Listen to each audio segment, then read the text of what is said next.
Please be seated. And this morning I'm very pleased to announce that our preachers today will be our graduating seniors, BenFerguson and Tim Kappa.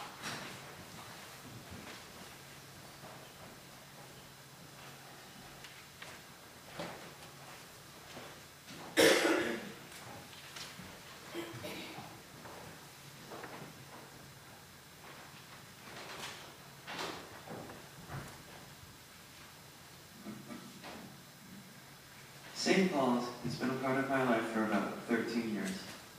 I'm not even entirely sure who St. Paul is, but it is a great name for one of my many homes, which is what St. Paul's has become for me. I spent the last week on Mohegan Island, an undeveloped haven of natural beauty, about 10 miles off the coast of Maine. The trip was organized through Pingree, my senior project, a time to go out into the world and be inspired, to relax after 4 years of work, and to write. One of our writing prompts while we were there was to describe our idea of home. After much thought, I arrived at the conclusion that home is something you can bring with you. Home is that feeling of happiness and belonging that you get when you are accepted by everyone around you. This thought generally characterizes St. Paul's. I don't make it to church every weekend. A lot of the time we are too busy, skiing in the winter, hiking in the spring and fall, school events, Boy Scouts. But every Sunday morning when I'm not driving down the road to St. Paul's, a part of me wishes I was. I'm not an especially religious child, but it's not just about religion. St. Paul's is about learning, reflecting, reaching out and helping. It's as much about people as it is about the beliefs. And this is what I value most about my church experience. 13 years is as long as I can remember. I wasn't baptized at St. Paul's, but I might as well have been. I don't remember ever sitting in any other church pew than the second to the front on the left in this building and calling it home. St. Paul's wasn't always my home, though. It grew on me as I grew on it. As I grew up, I learned to be a part of this joyful community. I made friends in Sunday school and acolyting during services and in choir. Of course, the oldest memory I have about St. Paul's is being in the Christmas pageant. Most people remember being a sheep. I remember being a shepherd. I don't remember any year I volunteered to be anything but a shepherd. I used to get such a thrill out of putting on that checkered robe and cloth headdress and walking down the aisle followed by the crowd of sheep behind me. I was always so sad when I heard that we had too many shepherds this year and would have to share crooks. This was back when the crooks were twice as tall as I was, and I could hardly hold them straight. And I'd love to say, "Sure, let's go," although I don't think I ever asked to say anything else. I was just signed up. One year, my name mysteriously appeared on the list for both the prophets and the Roman soldiers. I was terrified that I would have to memorize 2 sets of lines, but no, I didn't. I just had to read them off the scroll and remembered to stomp my feet as loud as I could when I walked down the aisle. Not when I was a prophet, but when I was a Roman soldier. My church acting career didn't end there. One year, I was asked to be one of the 3 wise men and to carry the burning incense. It sounded like great fun until I heard that I was given the actual pot and realized how terrible it smelled. We must have walked a million times around the church, the smoke wafting up from the end of the chain in a straight line under that same shepherd headdress and into my nose. It was great. That was, of course, all before I knew what the Christmas pageant and Epiphany and Lent and Easter meant, before I knew what they celebrated, what they stood for. When I wasn't running around the aisles, playing various roles in the service, I used to sit in my church pew and color, or hoard the eggs that children used to be given around Easter, sorting and counting the jelly beans before I ate them. Then one day, my dad had the brilliant idea to give me a church bulletin before the service. For a few years after that, the piece of paper captivated me. I'd flip through it and rustle the pages during the service, trying to follow along, demanding prayer books and hymnals, and finding the proper page well before it was necessary. I still didn't know what it meant, but it felt good to be a part of the church, doing exactly what I saw everyone else doing. The community got to me before the religion did. The community got to me in other ways as well. I always looked forward to Sunday school, because there was always a new game to play, a new art project to do, and new foods to try. I enjoyed the church fair every year, dragging my parents downstairs so I could get my face painted and throw those beanbags through the holes in the board over and over and over and over. I would sit through church dinners, sing along when we sang Christmas carols, participate occasionally in the kids' choir, and even sit up front on Christmas Eve. I loved the little red robes, although I'm still not sure it was worth it. I never got to hold a candle until I was too old to sing.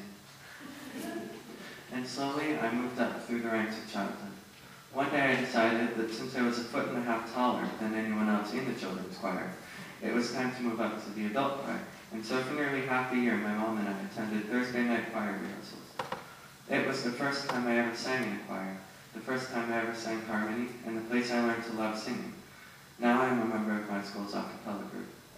Even though we only sang in 1 or 2 services, I won't forget how much fun it was and how accepting the other members of the choir were to us, especially me, the only member under the age of 30. I went from playing in the kids' kingdom at the church fair to helping run it. One year, I stopped throwing the beanbags and started running the game, and spent the entire day down there cheering on kids, handing out prizes, helping with crafts, and painting faces. I started participating in church community service. I helped to organize and run spaghetti dinners, fundraisers, and pancake breakfasts. I would never pass up an opportunity to play the piano for the church, whether it was background dinner music or church prelude, and I joined the acolytes, carrying crosses, lighting candles, and once again, wearing the beautiful robes I loved so much. There was always more I could do for the church, or more outreach I could do for the community, and I would always want to do it. The whole issue of religion, on the other hand, was something that I chose not to address until recently. Did all those things that we learn about really happen?